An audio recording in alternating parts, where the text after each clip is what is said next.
नमस्कार and welcome to all of you in global record. दोस्तों, recently एक बहुत ही ज़्यादा शॉकिंग न्यूज़ आई है इंडिया और कतर को लेकर। दरअसल पूरा ये जो मामला है, हो सकता है इसके बारे में आप लोगों ने सुना भी होगा। हुआ क्या है कि कतर की एक कोर्ट ने, बेसिकली लोअर कोर्ट जो होती है कतर की, वहाँ पर उसने 8 इंडिया के जो एक्स नेवी ऑफिसर थे, जिनमें से एक सेलर भी था, 7 ऑफिसर थे और एक सेलर था, इनको डेथ पेनल्टी सुनाई। अब यहाँ हो सकता है आप लोग के मन में काफ़ी ज़्यादा कन्फ्यूज़न होगा कि इंडिया के ये नेवी के ऑफिसर थे, एक्स सर्विसमैन थे, और कतर की जो कोर्ट है वो कैसे इनको ऐसे डेथ पेनल्टी सुना सकती है। तो पूरा मैं ये जो कहानी है ये मैं बताऊंगा आप लोग को। ये कहानी अभी से नहीं, लास्ट ईयर से शुरू होती है, जिसके बारे में मैं पहले भी, हो सकता है मैंने कई वीडियो में आप लोग को बताया होगा। पूरा ये जो शुरुआत से इंसिडेंट है, इसको हम लोग देखेंगे। सबसे पहले तो मैं ये जो मैप है, वर्ल्ड मैप जो है, उसमें आप लोग को दिखा देता हूँ कि कतर आखिर पड़ता कहाँ है। ये इंडिया है, यहाँ पर आप लोग देख सकते हो। इंडिया से अगर आप लोग थोड़ा नॉर्थ वेस्ट में जाओगे ना, तो यहाँ पर आप लोग को मिलेगी अरब कंट्रीज। अरब कंट्रीज में आप लोग जानते होंगे ये सऊदी है, यहाँ पर यूएई है, और थोड़ा सा ऊपर आप लोग को यहाँ पर मिल जाएगा कतर।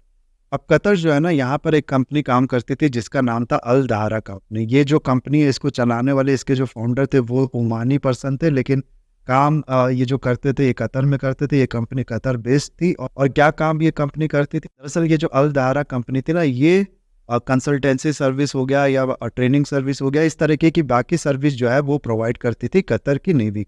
और इस तरीके की जो कंपनीज होती है, आप लोग जानते भी होंगे, हो सकता है कि डिफेंस से रिलेटेड जो प्राइवेट कंपनीज होती है ना, ये अक्सर उन्हीं लोग को हायर करती है जिनके पास इस चीज़ को लेके थोड़ा बहुत एक्सपीरियंस होता है। तो क्योंकि कतर की नेवी से जुड़ी ये कंपनी थी, तो ये कंपनी करती क्या थी कि एक्स सर्विसमैन जो होते थे, जिनने किसी कंट्री में नेवी में अपनी सर्विस दी हो, या फिर जिनको थोड़ा बहुत एक्सपीरियंस और डिफेंस से रिलेटेड चीजों में जुड़े हुए हो, उनको ये कंपनी हायर करती थी अपने ऑपरेशन के लिए। इसीलिए कई इंडियन नेवी के जो रिटायर्ड ऑफिसर थे या फिर लोअर रैंक के सर्विसमैन थे, उनको ये कंपनी हायर करती थी। और ये 8% जो यहाँ पर आप लोग देख सकते हो, ये भी इंडियन नेवी से बिलोंग करते थे, रिटायर्ड थे, जो कि इस कंपनी में काम करते थे। इन 8% को अरेस्ट कर लिया जाता है अगस्त 2022 में, जिसके बारे में बहुत टाइम तक तो कोई कुछ नहीं कहता है। लेकिन उसके बाद सबसे पहले पाकिस्तान का मीडिया और कतर का खुद का मीडिया, अल जजीरा, आप लोग जानते होंगे, काफी फेमस न्यूज़पेपर है कतर का, उनने इसके बारे में पब्लिश करना शुरू। और ये जो न्यूज़ आर्टिकल जो इसके बारे में बात करते हैं, वो इस तरीके का क्लेम करते हैं कि इनको अरेस्ट किया गया एस्पोनेज के केस में, यानी कि ये स्पाइंग कर रहे थे कतर के अगेंस्ट में, कतर के अंदर रह के, इसलिए इनको अरेस्ट किया। ये न्यूज़ आई थी लास्ट ईयर। मुझे अभी भी याद है उस टाइम पे जब ये न्यूज़ आई थी, तब फीफा वर्ल्ड कप जो है वो शुरू होने वाला था कतर में, और जिसमें आप लोग को पता होगा कि पाकिस्तान की जो सिक्योरिटी फोर्सेस है, उनने भी सिक्योरिटी प्रोवाइड करने का काम किया था। तो इस तरह के भी क्लेम किए जा रहे थे कि पाकिस्तान की जो आईएसआई है या फिर पाकिस्तान की जो आर्मी है, उन लोगों ने इन इंडियन ऑफिसर्स को गलत फ्रेम कर दिया है, गलत इल्जाम लगा दिया है इन पे, और ये सब उनका पूरा किया था रहा है। अब कितना इसमें सच्चाई था या कितना इसमें सच्चाई अभी भी है, इसके बारे में तो कुछ नहीं कहा जा सकता है। बहुत ज़्यादा कन्फ्यूज़न है इन सब चीज़ों को लेके, क्योंकि सबसे बड़ा यहाँ पर कन्फ्यूज़न का कारण यह है कि कतर की जो अथॉरिटी है ना, उसने अभी तक इस तरीके का कोई भी एक्सप्लेनेशन, कोई भी इन पे इल्ज़ाम जो है उसके बारे में खुल के बात नहीं की है। इनने ये तक नहीं बताया कि क्यों इनको अरेस्ट किया गया, क्यों इनको डेथ पेनल्टी दी गई है। बहुत ज़्यादा सीक्रेसी में, कॉन्फिडेंशियल तरीके से ये जो पूरा केस है ये चलाया गया, या फिर ये जो पूरा अरेस्ट है ये किया गया। आप कह सकते केवल पाकिस्तान का मीडिया हो गया या फिर कतर का मीडिया हो गया, और अब तो इंडिया का मीडिया भी हो गया, ये अपने आप से इस तरीके का क्लेम कर रहे हैं, या फिर आप लोग कह सकते हो स्पेकुलेट कर रहे हैं कि ये जो सर्विसमैन है ये स्पाइंग कर रहे थे कतर में और इजराइल के लिए स्पाइंग कर रहे थे। दरअसल ये जो पूरी कहानी है, इसको हम लोग थोड़ी देर के लिए पॉज करते हैं और एक दूसरी कहानी मैं यहाँ आप लोग को बताता हूँ।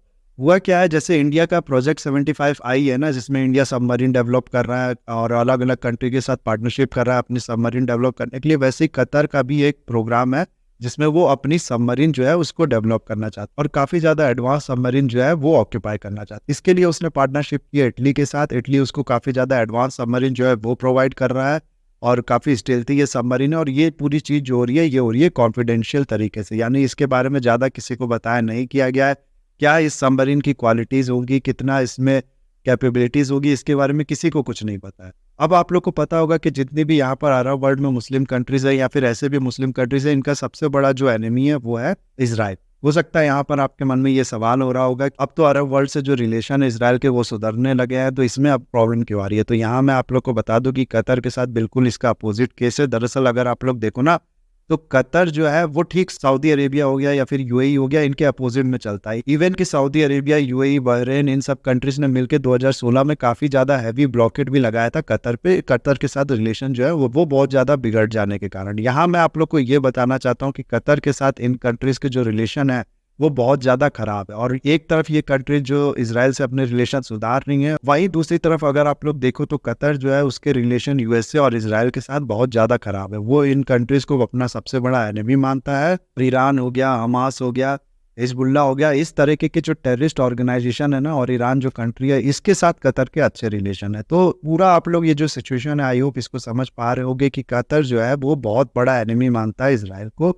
और इसीलिए इज़राइल जो है वो कतर पे काफ़ी ज़्यादा स्पाइंग करता है। कतर पे पूरी तरीके से आप लोग कह सकते हो इसकी जो गतिविधि होती है उस पर नज़र रखता है। और ऐसे सिचुएशन में जब इस तरीके की न्यूज़ आती है कि कतर में रह के कुछ लोग जो है वो इज़राइल के लिए स्पाइंग कर रहे हैं, तो ज़ाहिर-सी बात है कतर जो है काफ़ी ज़्यादा स्ट्रॉन्ग एक्शन जो है उसके अगेंस्ट में लेगा। अब इन सब के पीछे एक तो मैंने आप लोग को बता दिया कि एक ये भी आर्गुमेंट दिया जा रहा था कि पाकिस्तान की चाल है आईएसआई की, या फिर पाकिस्तान की आर्मी जो है उसका पूरा ये किया जा रहा है। लेकिन उसके अलावा अगर आप लोग देखो ना, तो कुछ और चीज़ें इसको लेके स्पेकुलेट की जा रही है। कहा ये जा रहा है कि ये जो गवर्नमेंट कॉन्ट्रैक्ट्स होते हैं ना, जिस जिस कॉन्ट्रैक्ट के अंदर अल दायरा जो है वो सर्विस प्रोवाइड कर रहा था कतर की नेवी को, ये काफ़ी ज़्यादा बड़े-बड़े कॉन्ट्रैक्ट होते हैं। तो इसकी वजह से जो फर्म्स होती हैं उनके बीच में भी राइवलरी क्रिएट हो जाती है। तो हो सकता है किसी दूसरे फर्म्स ने फंसाया हो इस फर्म को, अल दायरा जो है, क्योंकि इसके मालिक को भी काफ़ी टाइम तक अरेस्ट करके रखा गया था। बाद में नवंबर 2022 को उनको छोड़ दिया गया। उसके अलावा ये जो टाइमिंग है, अगर आप लोग देखो तो इज़राइल और हमास का इस समय काफ़ी ज़्यादा हैवी वॉर चल रहा है, और इंडिया की तरफ से कंप्लीटली सपोर्ट प्रोवाइड किया जा रहा है इज़राइल को। और वहीं अगर आप लोग देखो तो कतर जो है वो एक बहुत बड़ा सपोर्टर है हमास का। अगर हमास के कुछ इंपॉर्टेंट सपोर्टर्स की अगर आप लोग बात करोगे तो उसमें टर्की हो गया, ईरान हो गया, तो उसमें टर्की हो गया, ईरान हो गया और कतर हो गया। इन 2 कंट्रीज़ का नाम सबसे ऊपर आप लोग को मिलेगा। तो कहने का मतलब है कि ये जो टाइमिंग है इसको लेके भी काफ़ी ज़्यादा सवाल उठाए जा रहे हैं कि हो सकता है ये सब चीज़ इंडिया पे प्रेशर बनाने के लिए किया जा रहा होगा कि इज़राइल को उतना सपोर्ट आप लोग इस चीज़ में मत। तो अलग-अलग तरीके की बात इसको लेके की जा रही है। लेकिन ये जो न्यूज़ है ना, ये काफ़ी ज़्यादा बड़ी न्यूज़ है। इंडिया के लिए तो ये न्यूज़ बहुत ज़्यादा इम्पोर्टेंट भी है, क्योंकि देखो एक तो ये जो पर्सन्स है ये इंडिया की फोर्सेज़ में सर्व कर भी चुके हैं, और नहीं भी कर चुके हैं तो इंडिया के सिटीजन्स है। इनकी देखभाल करना, इनको प्रोटेक्ट करना इंडिया की ज़िम्मेदारी है। इसके अलावा अगर आप लोग देखो ना, तो ये सब रिटायर्ड पर्सन है, यानी कि हम लोग अज़्यूम कर सकते हैं कि आराम से जो इनकी एजेज़ है वो 50 के ऊपर होगी। ज़ाहिर-सी बात है इनमें कई को कुछ बीमारी भी होगी, जैसे कि ब्लड प्रेशर हो गया, डायबिटीज़ हो गया, इसको लेके भी प्रॉब्लम होगी इन सब। जिसके बाद ये तक न्यूज़ आ रही थी कि इन लोगों को सॉलिटरी कन्फाइनमेंट में रखा गया था। सॉलिटरी कन्फाइनमेंट जो होता है वो आप लोग कह सकते हो रिगरस इम्प्रिजमेंट होता है। एक रूम में बंद कर दिया जाता है पर्सन को, कोई भी उस सेल में दूसरा नहीं होता है, तो इससे काफ़ी ज़्यादा हैवी टोल पड़ता है दिमाग पे। तो उसमें इन सबको रखा गया था। इसीलिए इंडिया को इसमें इंटरवीन करना बहुत ज़्यादा ज़रूरी है। इंडिया को इस चीज़ को सीरियस लेना बहुत ज़्यादा ज़रूरी है, जो कि इंडिया ले भी रहा है। इवन कि यहाँ मैं आप लोग को बताऊँ ना, तो इन ऑफिसर्स में से ये जो पुरेंदु तिवारी थे ना, इनको कुछ साल पहले प्रेसिडेंट कोविंद की तरफ से प्रवासी भारतीय अवार्ड जो है वो भी मिला था। इनकी सर्विस जो ये बाहर प्रोवाइड करते हैं, जिसकी वजह से इंडिया का नाम होता है, उसकी वजह से। तो इन सब चीज़ों को देख के इंडिया के यहाँ पर इंटरवीन करना बहुत ज़्यादा ज़रूरी था। हाल में मिनिस्ट्री ऑफ एक्सटर्नल अफेयर्स जो है उसने अपना स्टेटमेंट भी रिलीज़ किया। उसने कहा है कि हम लोग बहुत ज़्यादा शॉक्ड हैं, और फिर यहाँ पर लीगल सर्विस की बात की गई है कि ये इनको प्रोवाइड करेंगे हम लोग, और इस तरीके की बातें जो बाकी हैं वो की गई है। नाउ यहाँ पर मेन सवाल आता है कि इंडिया के पास ऑप्शन क्या है, इंडिया क्या-क्या कर सकता है? तो उसमें मैं आप लोग को बताऊँ तो सबसे पहले तो इंडिया जो लीगल रास्ता है वो अपना सकता है, क्योंकि कतर के लोअर कोर्ट का ये ऑर्डर है तो इसको अपील किया जा सकता है कतर के हायर कोर्ट पे, तो ये रास्ता इंडिया जो है वो अपना सकता है। उसके अलावा फिर प्राइम मिनिस्टर लेवल पे या हाई लेवल पे डिप्लोमेटिकली इंगेज करके इस प्रॉब्लम को सॉल्व कर सकता है। और खाली इंडिया कतर को ये मना लेना कि ये जो डेथ सेंटेंस है इसको कम्युनिट करके लाइफ टाइम इम्प्रिजमेंट कर दो, तो वो भी एक काफ़ी बड़ी सक्सेस हो। उसके बाद फिर 2016 में इंडिया ने कतर के साथ एक प्रिजनर स्वैप एग्रीमेंट साइन किया था, तो उसके अंतर्गत इनको इंडिया में वापस बुला सकता है। उसके अलावा अगर आप लोग देखो तो आईसीजी यानी कि इंटरनेशनल कोर्ट ऑफ जस्टिस जो है उसमें इंडिया अपील कर सकता है, जैसे कि जाधव के लिए इंडिया ने किया था। तो ये कुछ ऑप्शन जो है वो इंडिया इसमें देख सकता है। इस समय इंडिया डिप्लोमेटिकली काफ़ी ज़्यादा स्ट्रॉन्ग कंट्री मानी जाती है, तो उसका इस्तेमाल करके एक प्रेशर क्रिएट कर सकता है कतर पे। साथ ही साथ कतर के साथ इंडिया का जो ट्रेड है वो अगर आप लोग देखोगे ना तो 15 बिलियन का है। दोनों एक्सपोर्ट हो गया या फिर इंपोर्ट हो गया, उसमें कतर के पॉइंट ऑफ व्यू से अगर आप लोग देखो तो कतर के लिस्ट में इंडिया टॉप 3rd में आता है। तो इन सब चीज़ों का इस्तेमाल कर सकता है इंडिया कतर पे प्रेशर क्रिएट करने के लिए, और कतर को फिर इस केस को और सेंसिबली तरीके से सुलझाने के लिए मजबूर कर सकता है। बाकी आपके इस पे क्या विचार है मेरे को जरूर बताइएगा। इस वीडियो को मैं यहाँ पर करता हूँ खत्म। आई होप वीडियो आपको अच्छा लगा होगा। इसे लाइक, कमेंट, शेयर, सब्सक्राइब जरूर कीजिएगा। That's all, have a nice day, take care.